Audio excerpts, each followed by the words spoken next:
Hello, everyone. This is Rose. Today's topic from the Book of Life is My Girl. She used to be my girl. What do I do when the big leg girl goes away and nothing I say brings her back? Let's take a look at this short story from the Book of Life. Hey, Danny. What's up, man? Long time no see. Hey, Bobby. All is well? It has been a while since we last seen each other. How is the family? Asked Danny. The family is well. I still live in the same place. Why don't you swing by on Saturday if you have time? I will be in the garage all day working on my 1966 convertible Mustang. Man, I would be there. Do you still drink Corona beer? Yeah, man, I do. Okay, me and Corona will see you on Saturday, states Danny. Danny is a 65-year-old man who only dates women under the age of 40. After turning 60, he changed the age requirement from under 30 to under 40 for women he dates. Danny realized today's under 30 women requires too much from him financially that he is not willing to give. Danny has always dated women 15 to 20 years younger than himself. He was known around the neighborhood as the cradle robber.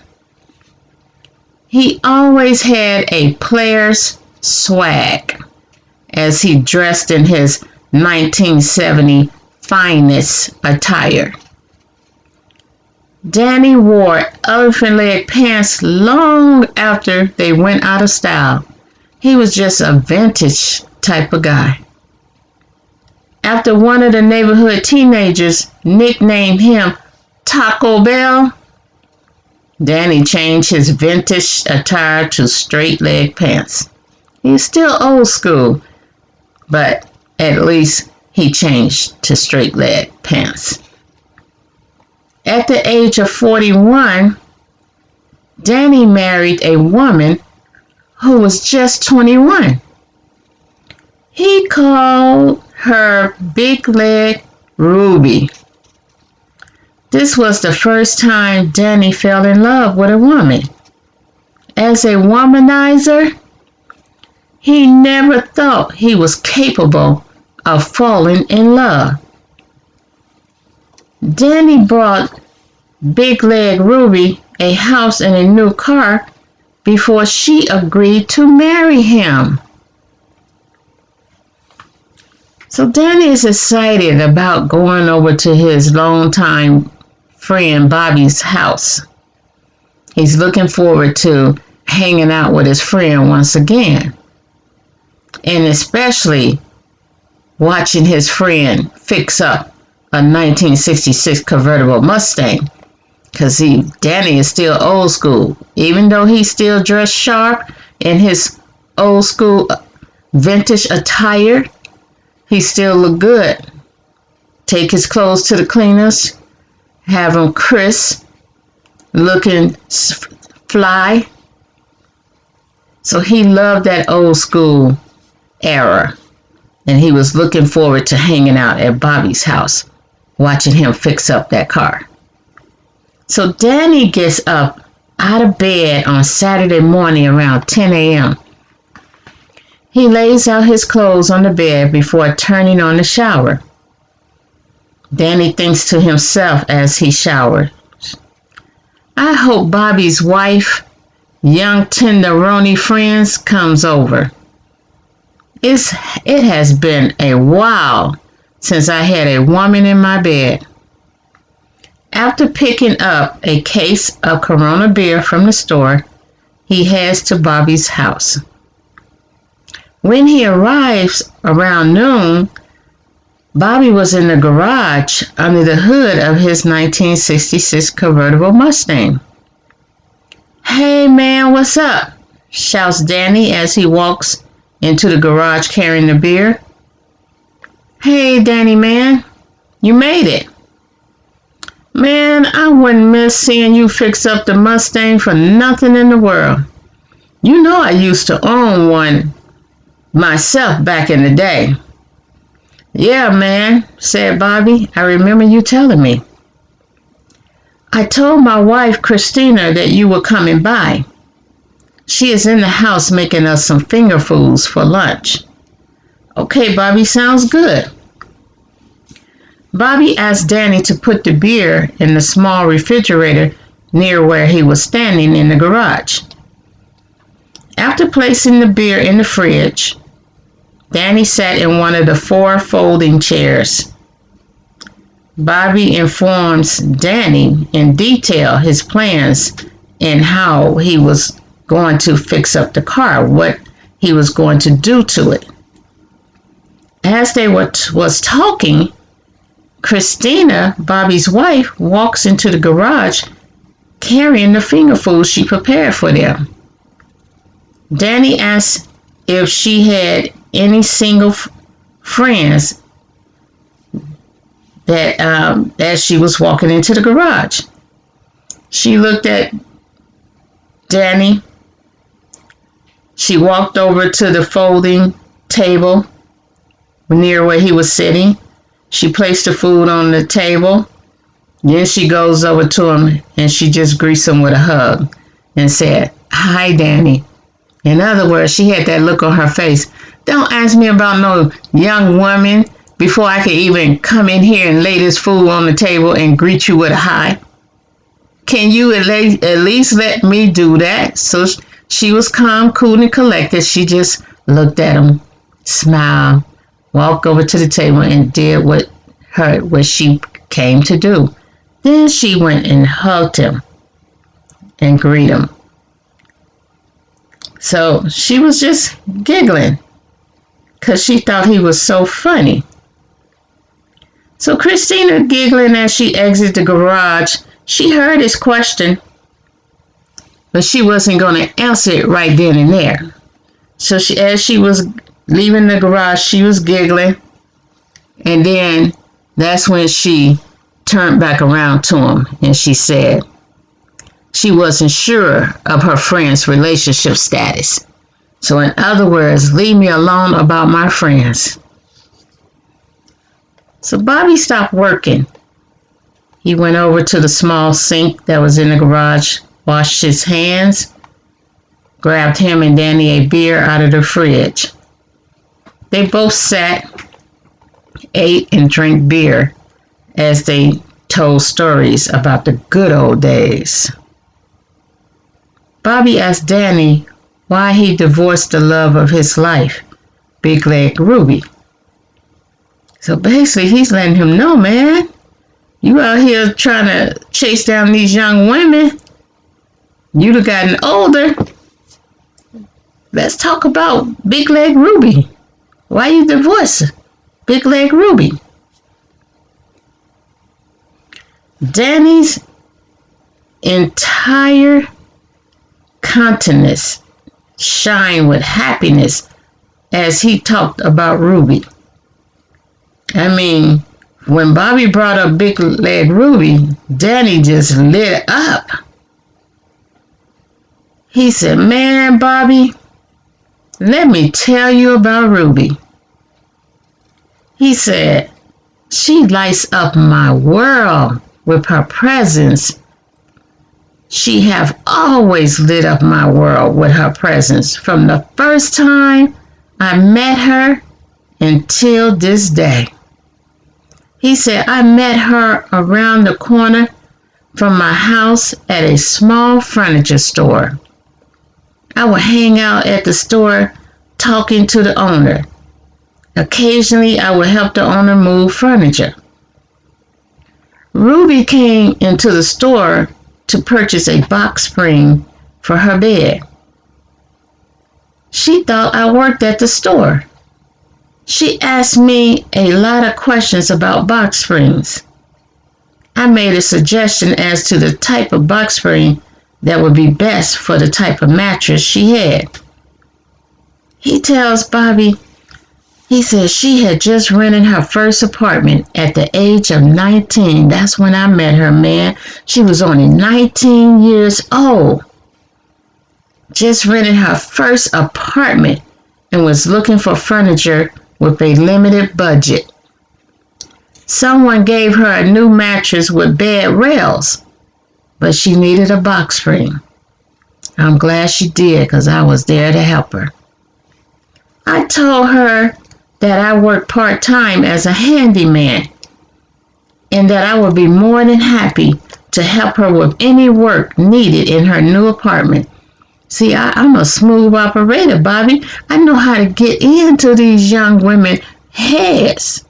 I know exactly what to say to captivate them. He said, so I became a handyman.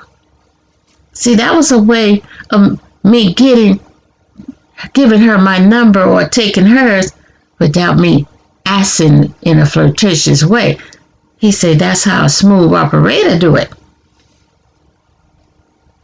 So he said, at that point, after I told her that I can help her with any work she needed around her new apartment, we exchanged numbers. She did not hesitate to give me her number because she probably figured I'm an older guy. I didn't come at her like I'm hitting on her. And I'm ready to exchange numbers in case she needs me to help her with something. He said after that, I called her every month for a year, checking to see if my help was needed. He said, see, the thing about old cats like myself, we know how to take our time. We know how to please women. We know what it takes to captivate and grab the attention of a young woman. He said, so I took my time. I wasn't anxious. He said, I called her every month for a year, checking to see if she needed my help. He said she will always say no, then thank me for checking with her. He said, now this is how the smooth operator came in.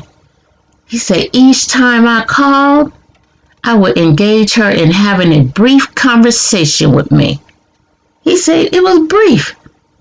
Couple of minutes at first, and then it increased. He said as time went on, the conversations will become a little longer. He said one time, unbeknown to me, prior to me making the call to her, he said I called her and it was 2 weeks before her 20th birthday. He said I didn't know when her birthday was. I just knew when I met her she was 19. He said, but it was 2 weeks. I ended up calling her 2 weeks before her 20th birthday. She was expressing her excitement about finally getting out of her teen years. So I saw that as another opportunity.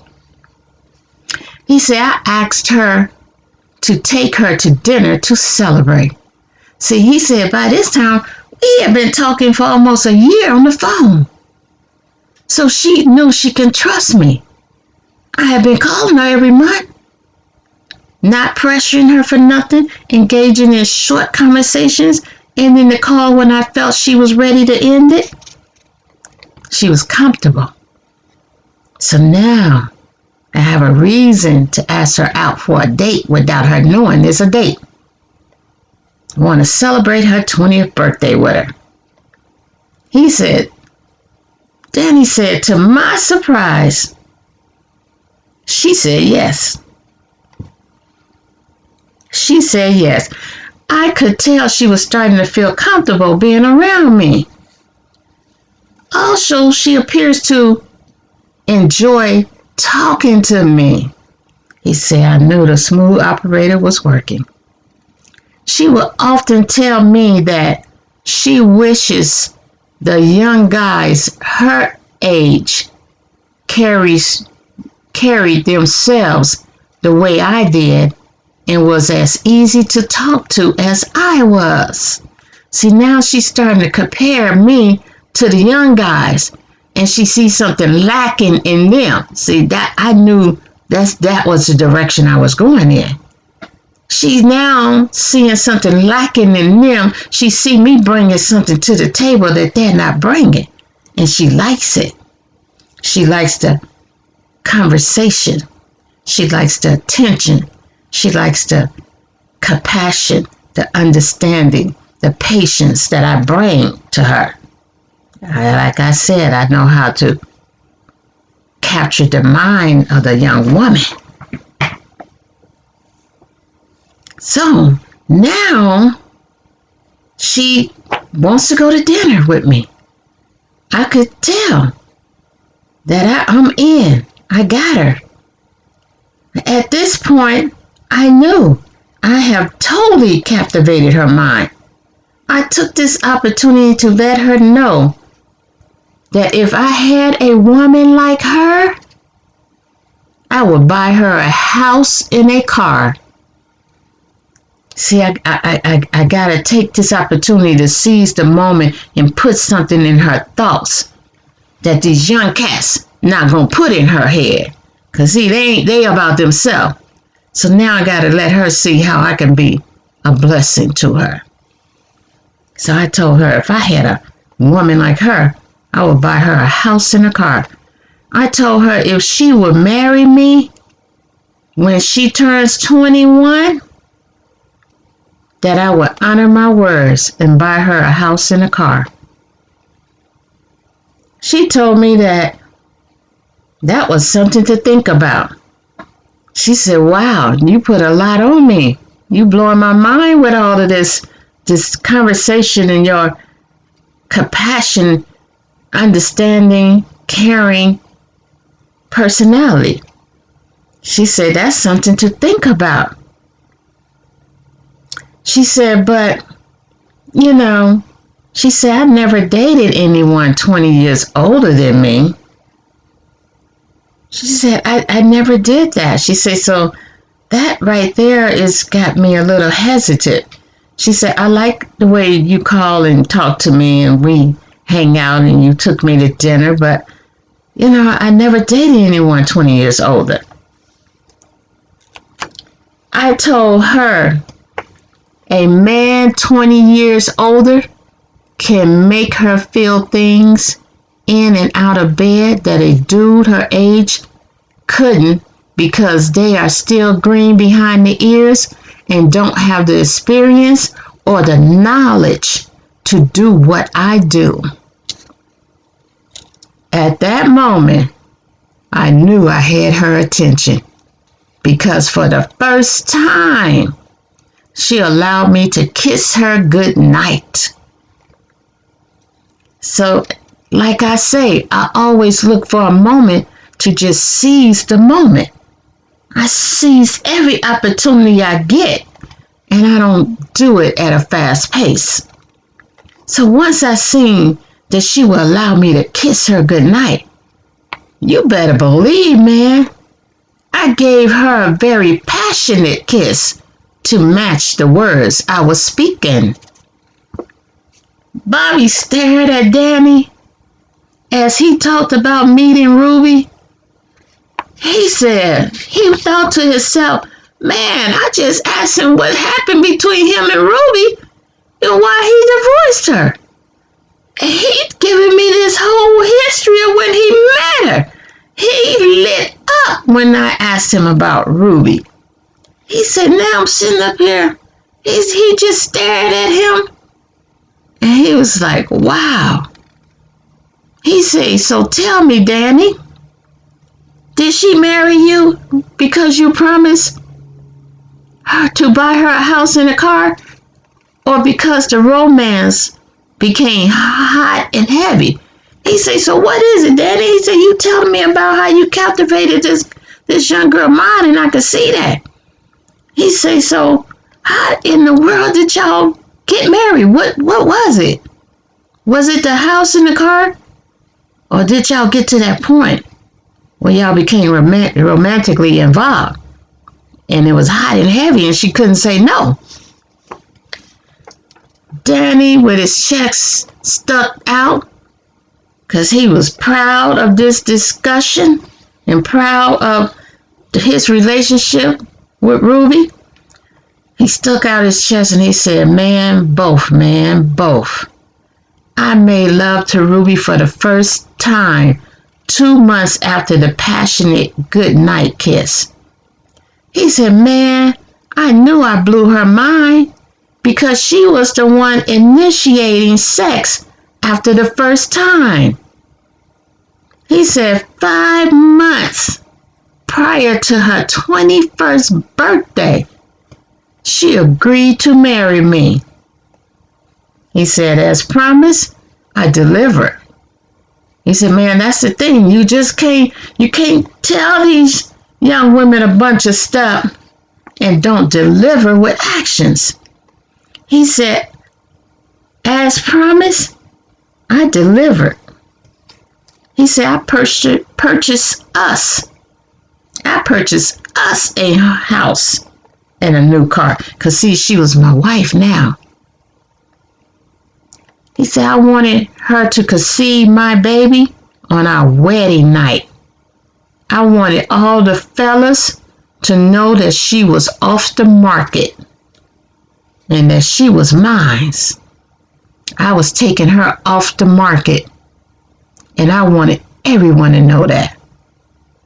So I asked her to conceive our baby. Don't take no protection. I'm your husband on our wedding night. Sounds like everything was going good with you and Ruby, states Bobby. What caused you two to get a divorce? Danny says, well, man, after our son turned 4 years old, Ruby went back to working outside our home.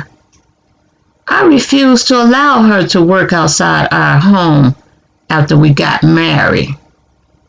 This caused a rift in our relationship. She would complain about not having any what she called me time. What the heck is me time? She wanted some me time. Or she complained about not being able to socialize with her friends or family. So which one is it, Ruby? You want some me time or you want to socialize? How am I supposed to know what you want? So that's how I came at her. And she got upset. So it caused a rift in our relationship. Man, Danny, states Bobby, you wouldn't allow her to socialize with her friends or family while the two of you was married? Are you serious, man? She couldn't socialize for 4 years with her friends and family? Danny says, let me put it like this. I didn't allow her to socialize with haters who did not want to see us marry. He said her job was to be my wife and the mother of our child. She obeyed this command until Junior turned 4 years old. This is when she tells me she doesn't give a F about what I want anymore. She goes out and finds a job against my wishes. She puts my son in childcare against my wishes. She's the mother. She's supposed to stay home and raise my son. How dare her put my child into a childcare program for other people to raise him? She knew my standards and what I like. How dare her do that? But she gonna tell me she don't give a F about what I want anymore. I started coming up to her job to spy on her because, see, I knew something was causing her to change. She was okay with everything for 4 years of marriage. Something caused her to change. We was almost at the 5-year point. Then she changed. So I suspect something outside. There was an outside influence. So I started going up to her job to spy on her. I wanted to see if she was spending her lunch hours seeing another man. She caught me spying on her several times. And she told me she couldn't take it anymore. I guess she was plotting to leave me because one Saturday, after we talked about going to dinner that evening, after I come back from fishing. So, I decided I was going to go hang out with the boys and go fishing because I'm trying to accommodate her and give her that me time that she claims she wants. So I said, okay, I'm going to let you have Saturday, give you some me time. And when I come back, we're going out to dinner. This is what I tell her. So she left with my son. When I get back home, after I come back home from fishing, she had left with my son. I come home to an empty house. I mean, she had packed up all her stuff, packed up all the Junior stuff, and she was gone, man. She was gone. She and Junior had moved in with her mother. She files a restraining order with the courts prohibiting me from coming to her job. Told me it was a threat. She told them it was a threat to her job because they kept seeing that I was up there spying and checking on her. So the courts granted her restraining order. So shortly after leaving and went to go live with her mom, she files for divorce. Man, he said, let me tell you, Bobby, I was going to fight that divorce. But the only reason why I gave in and signed the paperwork allowing her to divorce me is because she only asked to keep her car and for me to pay Junior child care. So since I didn't have to pay no alimony, I didn't have to do nothing else. It was an easy divorce. I figured I didn't have to get no lawyer. I was looking at the monetary savings I was making. So I said, okay, this is what she want. I signed the paperwork. We don't have to have a paper to say we married in order for me to get back with her. Let me give her what she wants.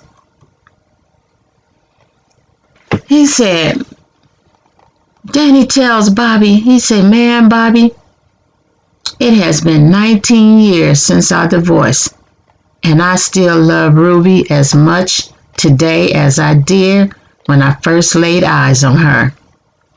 She is still as fine as wine, with her big legs and butt. I have never given up on trying to get back with her. She is currently married, and I still haven't given up. From time to time, I call her just to see how she is doing. We have learned how to be friends, or at least cordial over the phone, because we don't see each other. So us being cordial to me is being friends. We haven't seen each other in person in approximately 15 years. My son, he shows me pictures he takes with his mom. This is how I know she is still as beautiful today as she was the day I met her. Each time I call her, at least 3 times a year, he said I tell her to tell her husband, I'm coming to get my girl because she is my girl. We laugh it off as I tell her I was just calling to say hello and see how she is doing. He says our conversation would last all of 2 to 3 minutes. I would end our phone conversation with the same question. I will always end it with the same question just to get a laugh out of her and hopefully put something in her mind. The question is, when are you coming back home, girl? She will giggle every time I say that and just hang up and say, bye, Danny, bye. The way I see it, she isn't hanging up the phone on me. For this reason, hope is alive and attainable. I will wait patiently for her to leave this man she now calls her husband before returning home to me. Bobby is still in shock. He's shaking his head. He's scratching his head at this point. He said, wow, Danny, this is some deep shit you talking about, man. Danny said, well, man, I have no idea you felt. Bobby is saying, let me back it up. Bobby is saying, man, I had no idea you felt this way about your ex. I thought you were a player, a ladies' man. Throughout the years I have known you, you have always had a different young woman on your arm. I thought you had gotten over Ruby because I'm always seeing you with a different young woman on your arm. He said, us younger dudes would always look up to you, Danny. We would see you in the neighborhood and you were just one of those cool cats, always dressed up in a suit, maybe an old vintage suit, but it was still looking nice. He said, and then you had that swag. You was an old school, we saw you as an old school player with swag. And you had that talk that knew how to draw the young women to you. Because that's why we looked up to you. Because we like, this old man always got a young woman on his arm. And he got that old school swag. And these women are attracted to it. What's up with that?